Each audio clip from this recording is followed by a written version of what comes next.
Hello, this is Democracy Watch on CITR 101.9 FM. Thank you for tuning in. We are bringing you your weekly hour-long news report with alternative and undercovered current affairs from Vancouver and the Lower Mainland. I'm Alex DeBoer.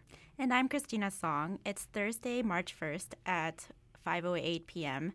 We're broadcasting from UBC's Vancouver campus on the ancestral, traditional, and unceded territories of the Hunkaminam-speaking Musqueam people. And we are starting a bit late today. Please forgive us. We were scrambling a bit to finish stories. So today we have two main features. One is with discourse media journalist Wamish Hamilton. He will be talking about a series he recently reported on for Discourse Media on reconciliation and what it means within Canada and the differences between reconciliation in urban areas and in rural areas. So we'll be playing an interview with him shortly. We also have some coverage from the Justice for Tina Fontaine rally that took place this past Saturday. And we also have a report from a 105 Kiefer rally and public hearing that took place at 1111 West Georgia Street, which is outside of Ryan Beatty, the president of Beatty Development Group, outside of his office downtown. This protest was held. It was organized by Chinatown Action Group, and there were also members of Vancouver area drug users, the Vancouver Tenants Union, and other community members there. So we'll be hearing an original piece on that. But first, we have, as usual, headlines from Vancouver and the Lower Mainland. Apparently, I'm starting with the headlines. The West Moberly and Prophet River First Nations filed an injunction to stop construction at the Site C Dam until after their trial with BC Hydro halted when the project was over. Though the injunction hearing is not until summer, BC Hydro has voluntarily agreed to work stoppage until October 2018, the CBC reports. In a media release, Grand Chief Stuart Phillip, president of the Union of BC Indian Chiefs, said, and I quote, "Without a doubt, this critical work stoppage is a wake-up call to BC Hydro and the government of British Columbia that they will not be able to bulldoze through the costly, ill-conceived, and destructive Site C project. BC Hydro's reversal of position is highly unusual and signifies that they know the end is near. We are so thankful that Treaty 8 First Nations continue to protect our land and water for the benefit of future generations." In the Vancouver Sun, Tiffany Crawford reported Mountain Equipment Co-op will stop carrying products from Vista Outdoor, a gun manufacturing company based out of Utah. David Lebestour, president of the Vancouver-based company, said this action is in response to many complaints from MEC members who said, and he said, and I quote, "As a member-based organization, we are compelled to respond." So I assume that also has something to do with the current news and to do with America and gun laws. Which people feel very passionate about. Yes, and it's, coming over into Canada. Yeah, for sure. So here are some highlights from the federal budget that was released just this Tuesday. So the federal budget included a lot of things for equality and growth. It included budgets for gender equity. It is increasing funding to fight violence against women. It is funding the Department Status of Women Canada, which heads equality issues for women. It is increasing but the budget for the law to enforce pay equity for the same position for federal employees. However, there is a noted lack of funding for BC childcare despite growing shortages and lack of affordable options for BC families. Yeah, I know that was one of the big critiques was all this pomp about gender equality, which obviously Justin Trudeau kind of has made a big part of his prime ministership and the Liberals' mandate. But there weren't a lot of tangible policies to reflect that, such as childcare. So, right, interesting. And apparently BC has one of the highest childcare costs, and there are wait lists that you have to pay fees for to get on, as we have mentioned before in our shows. Yeah. And there is also a lack of funding for housing issues in BC, except to increase some loans through Canadian Mortgage and Housing Corporation's rental construction financing initiative. Right, and that's what is in the federal budget to do with housing. Right. Right. So, okay, cool. Which wouldn't probably affect renters so much as the people who are owners of the rentals. Absolutely, yeah. So, like the middle and upper class. Tackling issues on housing in Vancouver has been very class focused on like the middle and upper class. It's interesting to see. Mm-hmm. Yeah. So also absent were increases to help make medication more affordable, despite several studies showing that we actually do need a lot more funding. There are apparently people who are foregoing housing and heat to pay for medication. Wow. Yeah. But on the upside, there was a $231 million package to counter the opioid crisis, $150 million of which will go towards emergency responses. Okay. And there is a $4 billion to environmental research over the next 5 years, and additional $4.8 billion for services to Indigenous communities to further help reconcile. And also, these services would include things like job training, health, and clean drinking waters for their communities. There is $500 million allocated for cybersecurity for government networks and against cybercrime in general. Mm-hmm.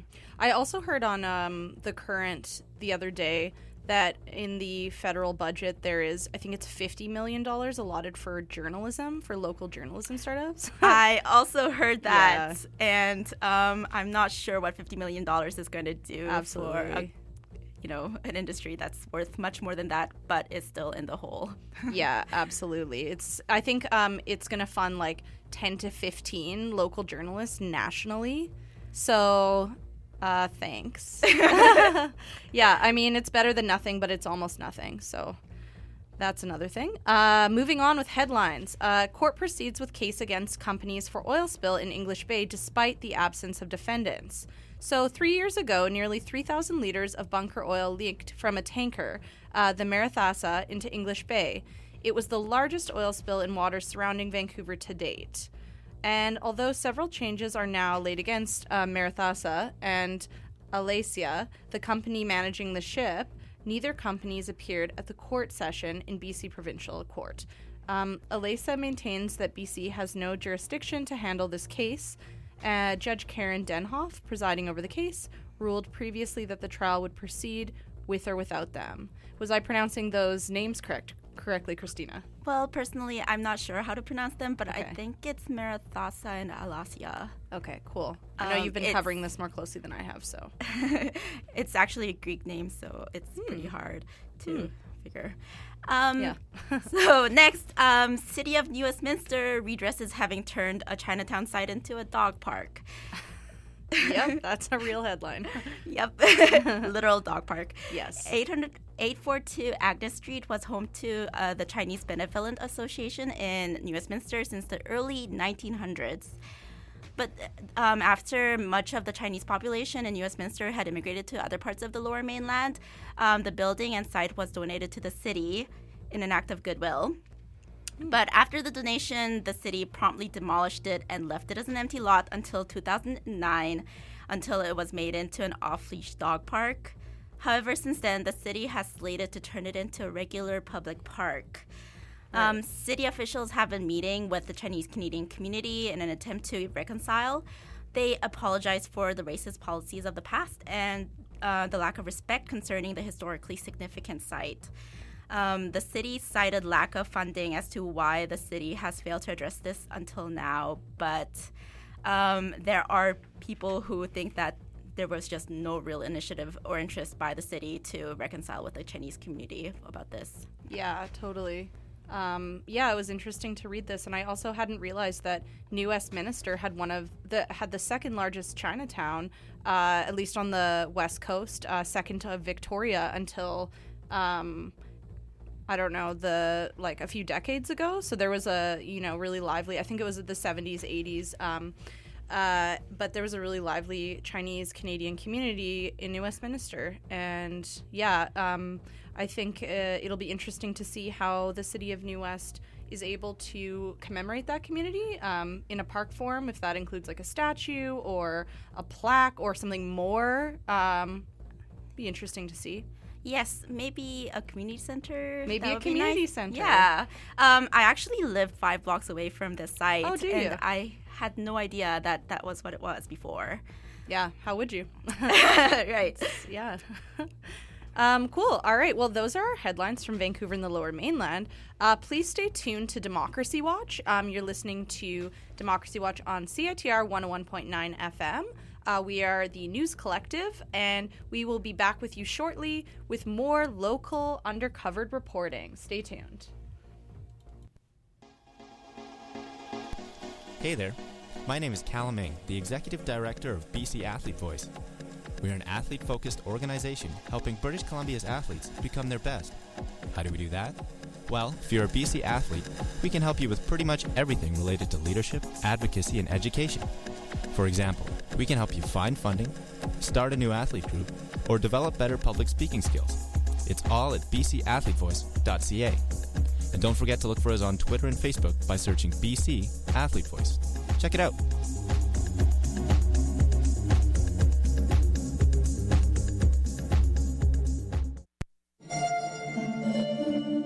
Are You Aware Radio, alternate Thursdays 6 to 7 p.m. at CITR 101.9 FM. Profiling music and musicians take the route of positive action over apathy.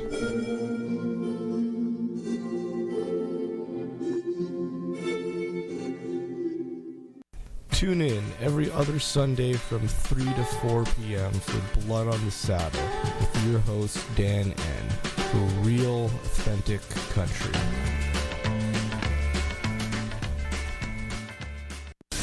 Tune into Post Rock Friday from 10 to 11 with your host John P. for the best in post rock, drone, ambient, experimental, and noise.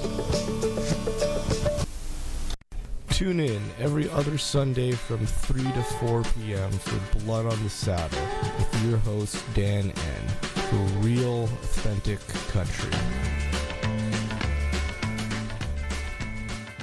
Please fall into a deep, comfortable state of sleep, and then have a friend or associate play the audio.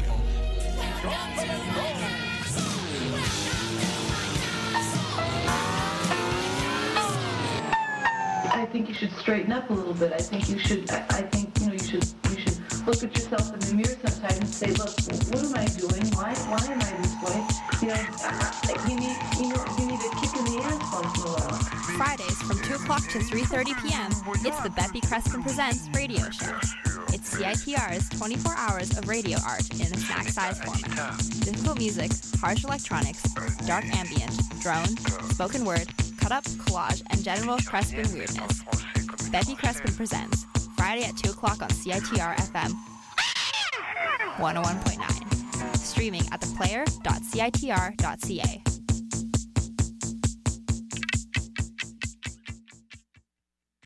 Tune in every other Sunday from 3 to 4 p.m. for Blood on the Saddle with your host Dan N. for real, authentic country. It could be global, trance, spoken word, rock, the usual and the weird, or it could be something different. Oral Tentacles, Thursdays 12 to 6 a.m. at CITR 101.9 FM.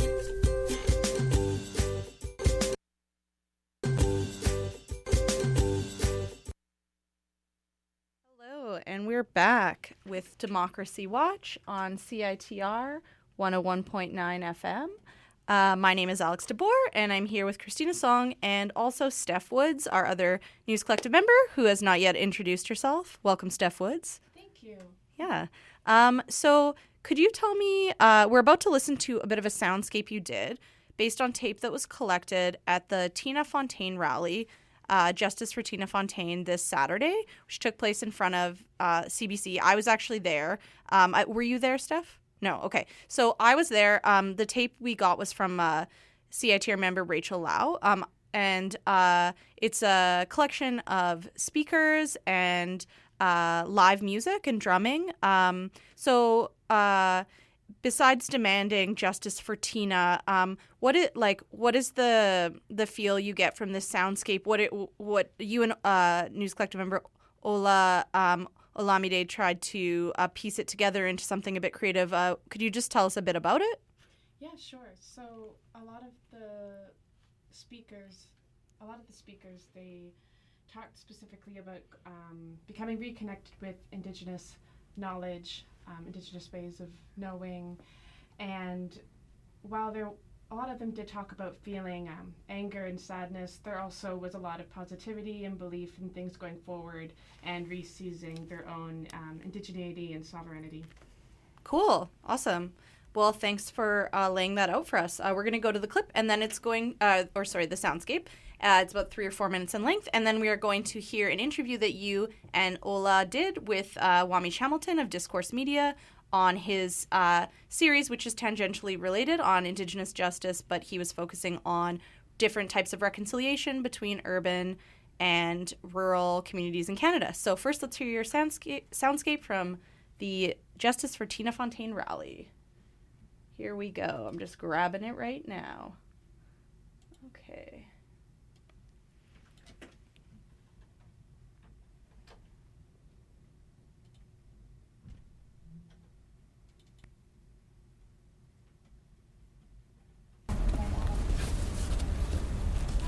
Drummers to the front!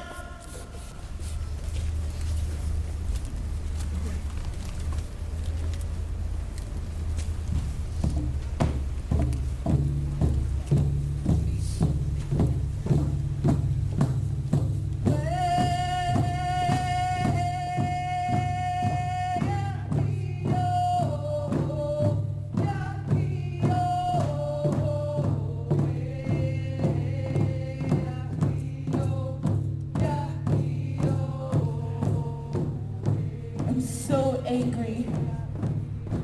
I followed their way. I went with their protocol. It's time for them to do our way!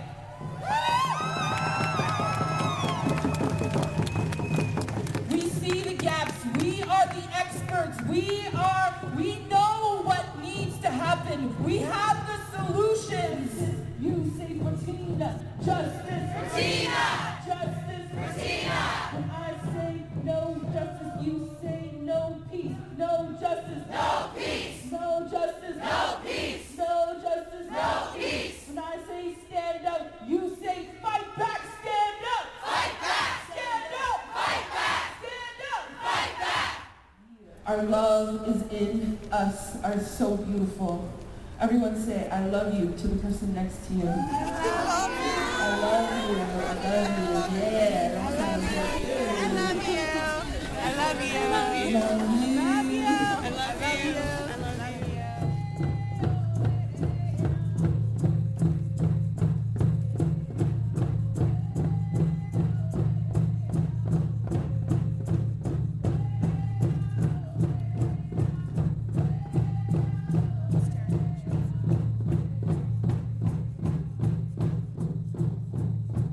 Our traditional ways of governance, our Haudenosaunee people, our Six Nations people. We have our two-row wampum. That worked. Why? Because we were in our canoe and they were in their ship. And now they're trying to come into our canoe and trying to steer our canoe. And I say, get out of my canoe and I will teach you and you will be in your ship and I will be in my canoe. That's right. That's what's up, and that's how we're going to change the system.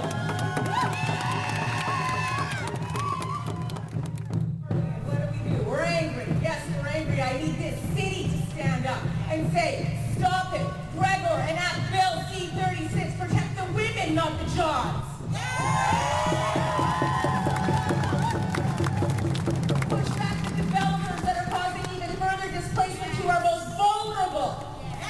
Why are women ending up in the most vulnerable situations of anyone in all of North America?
And we're back. You're listening to CITR 101.9 FM. We're broadcasting to you from the unceded territories of the Musqueam people.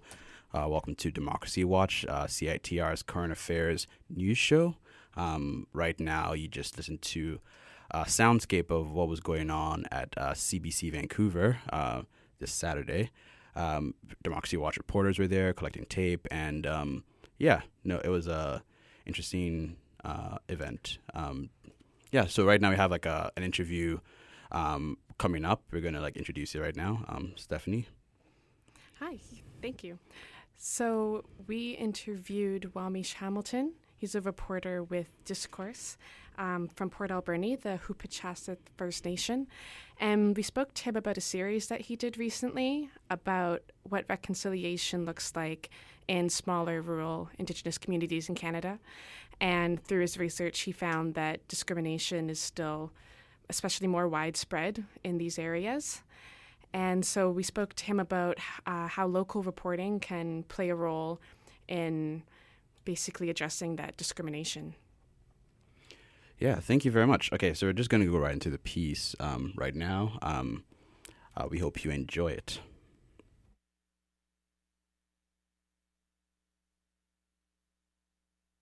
Democracy Watch as well. I'm here with Stephanie Wood. Yeah, for sure. So could you just tell us a little bit about the work you've been doing lately on local reporting in rural communities? Yeah, so a little more than a year ago, I was watching a video cast of a city council meeting in Port Alberni, which is a small town on Vancouver Island. That's where I worked as a reporter for Mainstream for 7 years, and that's also my hometown.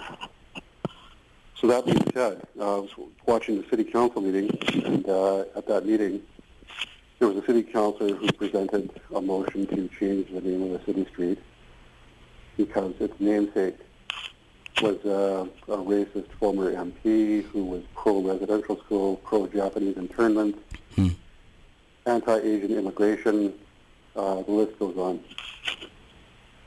So he wanted to change the name of the city street named after this guy. And he presented a motion in council. Well, actually, in the weeks preceding that, word of his plan was part of an advanced news story with the local radio station. So in the weeks leading up to the meeting, people roiled online. They just roiled. And at the same time called and lobbied city councilors to vote against this motion. So the night of the meeting, the motion, which was made in the spirit of reconciliation, the city councilor said, was shot out of the air. It's completely shot out of the air, blew up in his face, and councilors voted against it. There was only 2 votes for, the remaining 5 were against. And there was no, I sat there and I thought to myself, if this is what reconciliation looks like in this small town, what does reconciliation look like in other small towns across Canada? And I asked myself that question because it's my belief that there are more small towns in Canada with First Nations in them than there are big cities. So I drew up a pitch to Discourse Media, and I knew that to have national outreach, we needed a partner. So we approached CBC Indigenous to work on this project with us.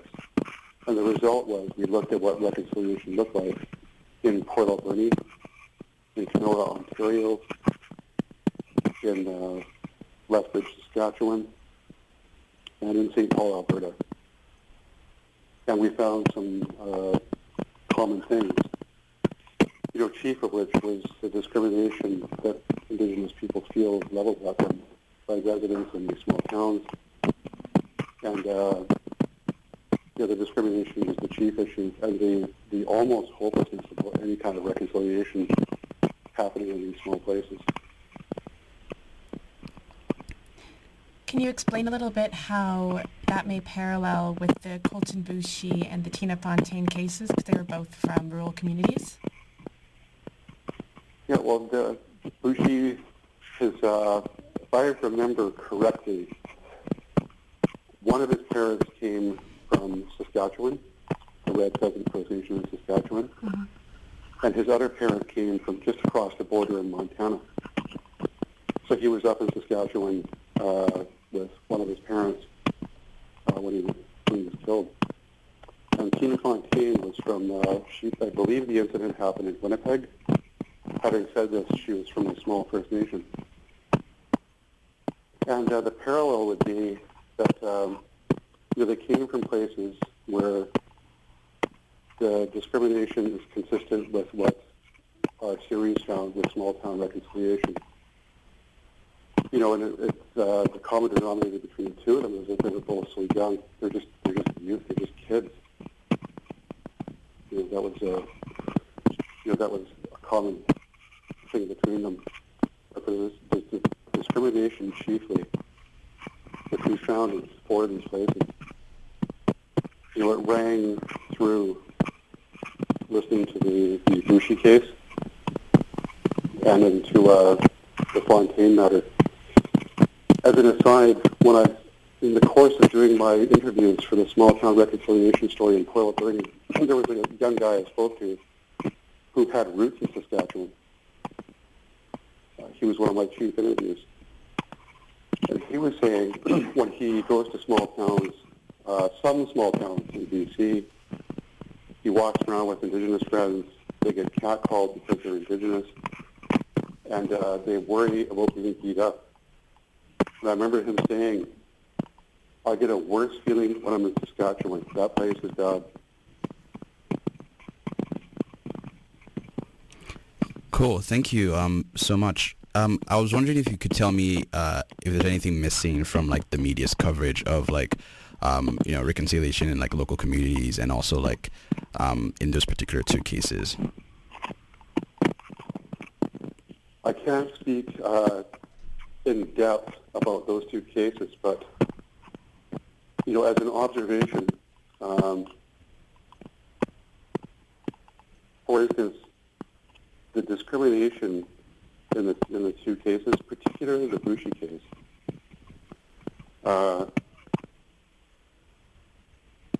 whether or not it impacted a jury's decision, whether or not it was part of a white jury's mindset in presiding decision, verdict over these cases, that it reached this level where it's having this kind of profound impact. How could it have gone unchecked? How could it have gone unnoticed and unreported? It's no secret to Indigenous people in these places that there is discrimination, very deep-seated and very profound. But it seems to be a secret to media. You didn't see that much reporting about it up to this, and that it has this kind of impact. And there was another impact as well. I believe I read a story last week about a Facebook group page belonging to various RCMP officers who were making troubling statements about, I believe it was the Boucher matter, about how some of them didn't like it, that there was cries of discrimination when they felt something else was afoot.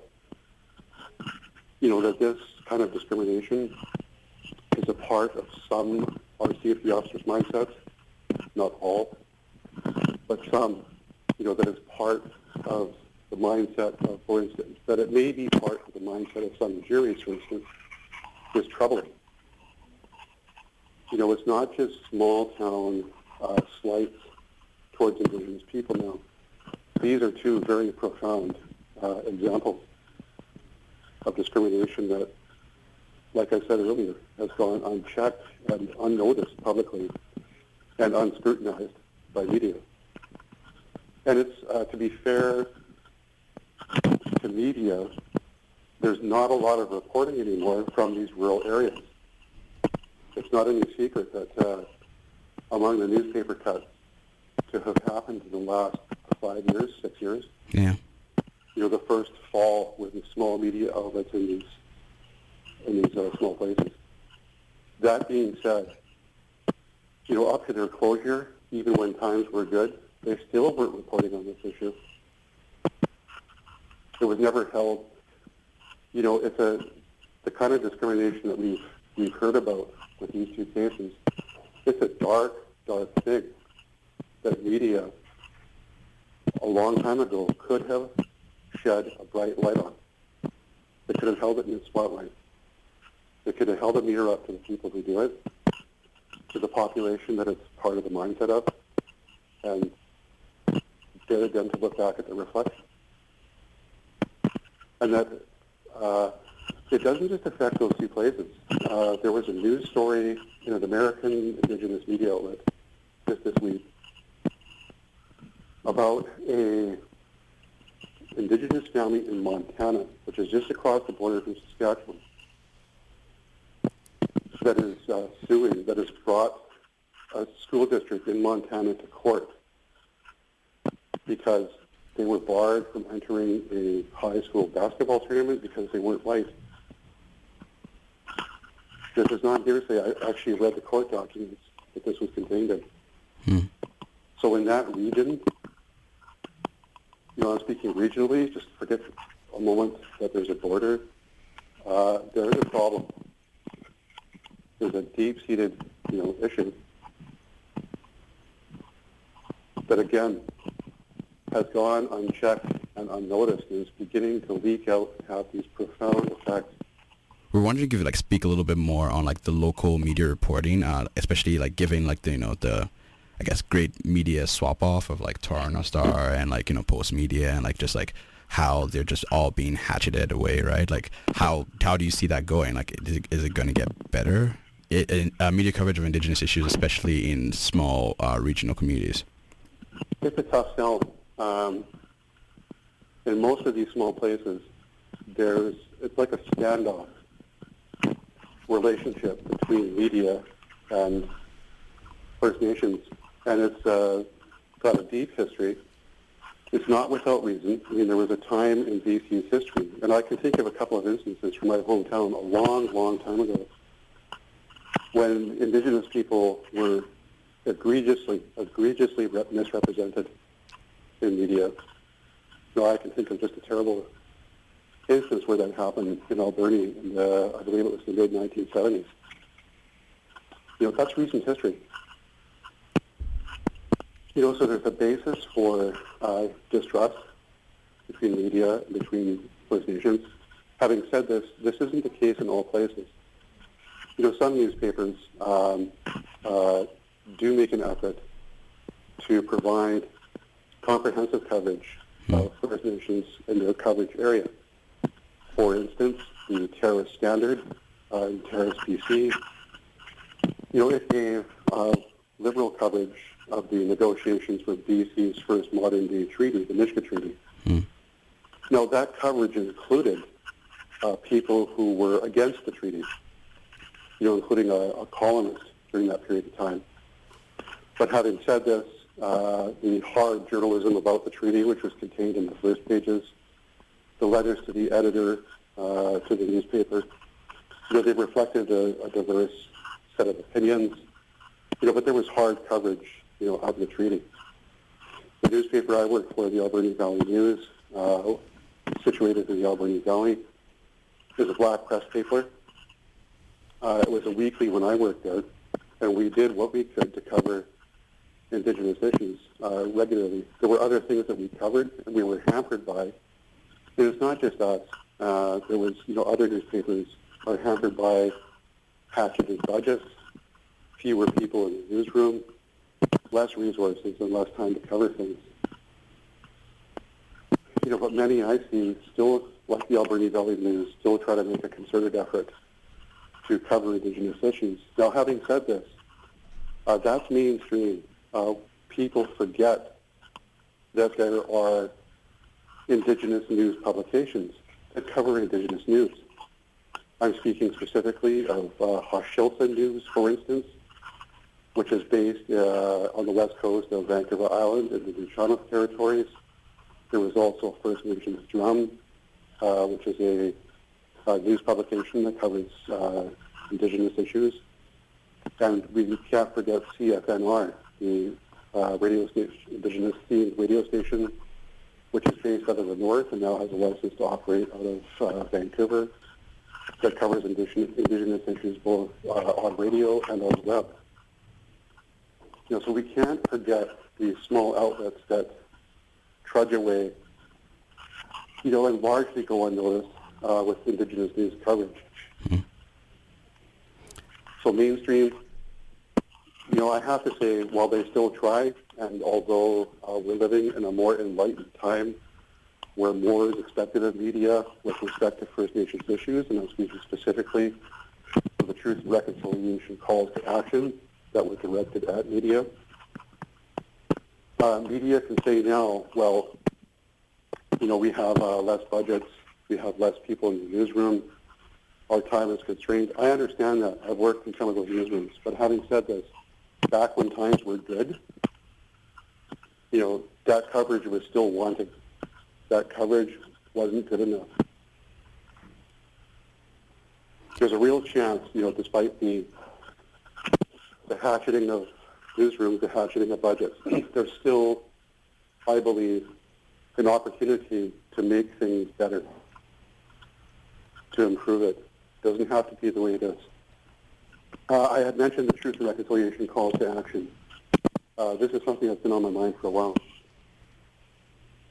You can institute the calls of action, and news outlets can sensitize existing reporters and editors about Indigenous issues and reporting in Indigenous communities.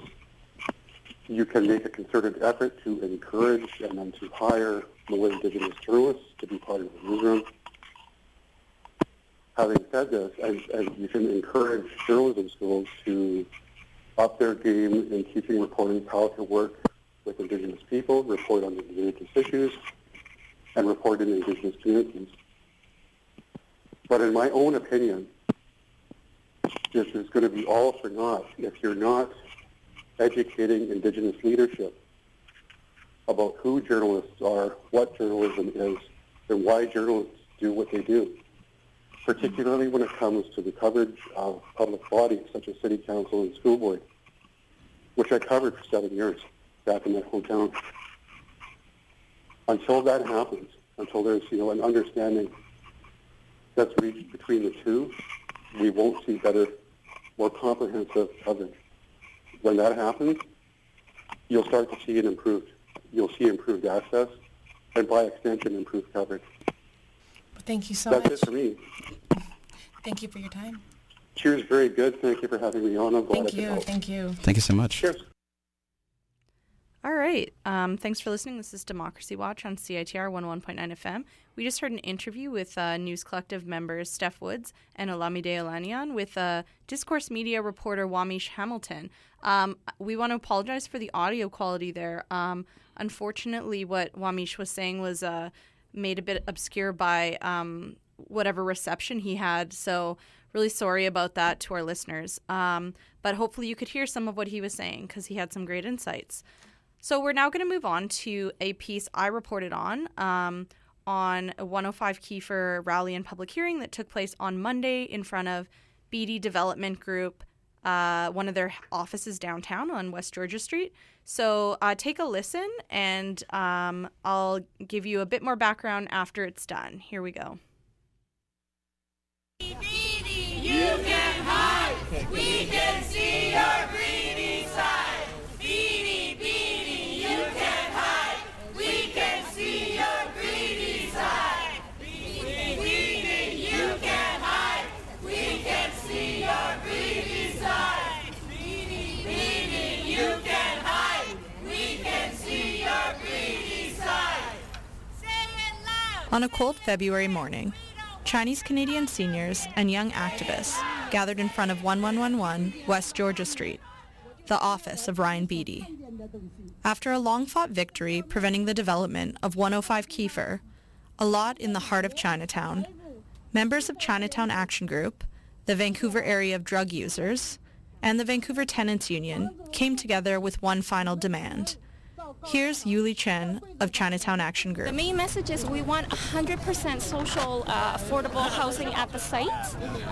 We don't care, who builds it, whether it's BD or all three levels of government. And ideally, we want it to be a publicly accessible, a publicly owned and controlled space for the community. A reporter asks Yuli about Chinese-Canadian business owners who are in favor of gentrification as a means of making the neighborhood safer and more profitable. She responds, Well, I think at the heart of it, we want the same thing as what those business people are saying, which is that we want more people to come to Chinatown. Where we disagree on is that we believe that what Chinatown needs is affordable social housing. So we also want to bring more people back to Chinatown. We think people, there are people who want to live in Chinatown, right? And historically and presently, it's majority low-income, working-class people who have lived in Chinatown, and we think that there needs to be more housing provided for them. Currently, the wait list for social housing in Chinatown is extremely long, and people are looking for affordable places to live. And that's what should be, that should be the priority right now in terms of what gets built in Chinatown. So we don't disagree, with many of the business people that we want Chinatown to be a thriving neighborhood, but that it has to preserve what's actually built, the true character of Chinatown, which is that it's a working class neighborhood, it's a working class community. And what's happening is that it's being gentrified. Poor people are being pushed out because of developments like BD's proposed condos, and they're pushing poor people out. So we really need to make sure that poor people are able to stay, that working class people in the city are not being pushed out into places that they can't afford. After 5 development rejections by the City of Vancouver, BD Development Group submitted an appeal to Vancouver's Board of Variance. A hearing date was set for March 2nd. However, in an unpredicted turn of events, the legal counsel representing the Board of Variance canceled this hearing. They cited the fact that they do not have jurisdiction under the Vancouver Charter to hear and determine the appeal. Chinatown Action member Nat Lowe discusses this canceled hearing. So as you know, the Board of Variance refused to hear Ryan Beatty's appeal. And one of the bases of his appeal was that he was facing financial hardship. Billionaire developer. He owns a company that owns one of the largest land ownings of industrial land in Western Canada. And he's saying financial hardship. Can you say ridiculous? Yes! Ridiculous! And it's not just us. We've been fighting here for many years. We've been fighting over and over. It's the seniors, it's the elders, it's the working people of Chinatown that have led this fight for year after year after year. And what have we got? We got rejection after rejection after rejection. And this latest Board of Variance rejection is a nail in the coffin of Ryan Beatty's vision for Chinatown. Sorry.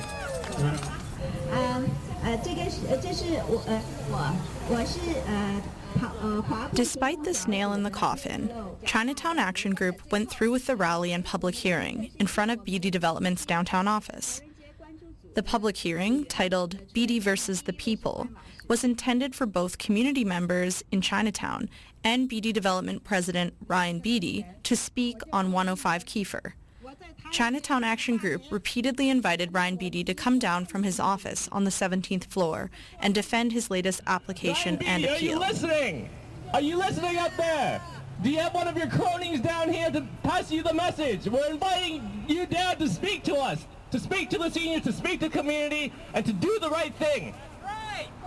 If he decides to come down from the 17th floor office in this building to come talk to us, we'll give him the option of building 100% welfare and pension rate housing at 105 Kiefer.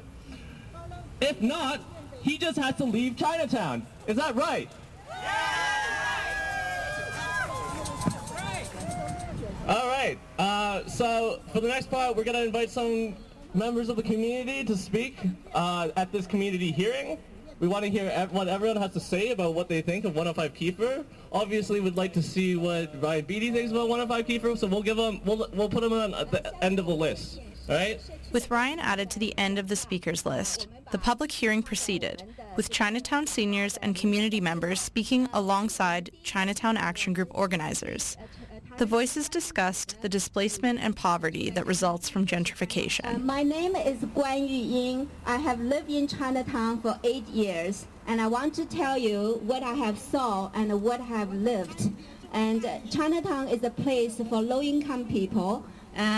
We have been living there for generations, and we cannot afford to buy high-priced condos. We cannot afford to rent those expensive condos. When you build those condos, you displace us, and we will lose a roof over our head, and we will become homeless on the street. Is that what you want to do? Also, the condo you plan to build is right beside the monument.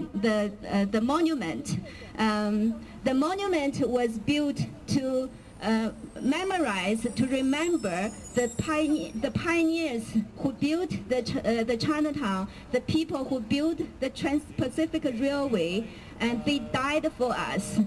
When you build high up condos, you block our view. We cannot properly remember them. At the end of the speakers list, with no Ryan Beatty present, Chinatown Action Group activist Vincent Tao called the public hearing to a vote. All right, well, if he's not going to come down, I guess we'll have to make the vote without him. All right, come up. We're going to do the vote now. Unless you have anything to say, Ryan Beatty.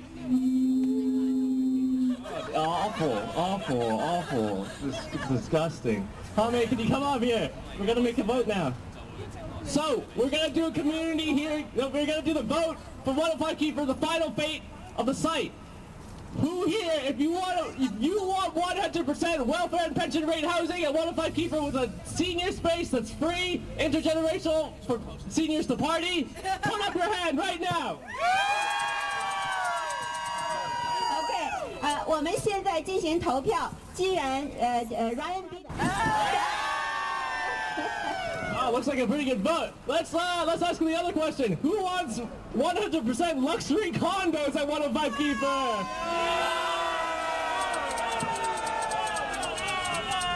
好，我们问一下，有谁想在105号奇华街要？下边我们会请社区的公民出来讲话。我们把 BD 放在我们的这个讲高价公寓房，谁想要？谁想要？我们第一个是。Well, it looks pretty unanimous. We have a decision. There's going to be 100% welfare and pension rate housing at 105 Kiefer, yeah? Hey. So we have a decision right here, all printed up and everything. We got to deliver it to them upstairs a little later. Sound good? 好，那么这次听证会的结果就已经宣布了，好像是100%的同意，在105号奇华街低收入福利房100%同意，是不是？是。那么现在我们就可以把我们的结果送给Ryan BD 去了。So. Everyone here, thank you so much for coming out. The translators, the elders, the people from the downtown east side, the people from Chinatown. Ryan Beatty, do you want to say anything? After a unanimous decision in favor of 100% social housing, Vincent Tao tried to lead activists and seniors into Beatty development to deliver their verdict to Ryan Beatty himself. However, police were called and prevented the activists and seniors from entering. What just happened, we wanted to go upstairs to deliver our decision and our letter to Ryan Beatty. We were kicked off the property by the building manager. They claim that this is private property, so we have no right to go inside if they decide not to. But I think this is a perfect example of why we can't let Ryan Beatty take this land, keep it, build these luxury condos on it, because it's not accessible to the seniors. The seniors were evicted from this building, and they're going to be evicted from Chinatown if that luxury condo is built. It won't be. It won't be. It won't be, because we're going to keep fighting. They may have won this tiny little scuffle over here, but we got the cops to bring up a letter. I know it's an unlikely ally, but they're bringing up the letter to Ryan Beatty, and we got to keep fighting BD and the rest of the developers, they can't make private property out of what is the people's land, right? This land, these buildings, these are all for us, the people, the working people, the renters, the tenants, the Chinese working class, and we're going to keep fighting until we win it back from them. Thank you. Thank you so much. Okay, can we invite... Hello. This is Democracy Watch on CITR 101.9 FM. So you just heard a little pre-produced piece on a rally and public hearing that happened outside of BD Development on Monday. And the public hearing was over the development of 105 Kiefer Street, which the development has been rejected by the city 5 times. And it was BD recently put it in front of the city's Board of Variance. And it was also rejected by them. They didn't want to hear the appeal. So we're hoping, or the Chinatown activists are hoping, that will be the end of the story, and they're now turning their attention to fight for social housing. So I just wanted to mention that Democracy Watch did reach out to BD Development Group, and we were not, they did not get back to us, so we didn't get their voice in this. That is our show for today. Thanks for bearing with us through some technical glitches, but we hope you tune in next Thursday at 5 p.m. for more Democracy Watch on CITR 101.9 FM. Have a good night.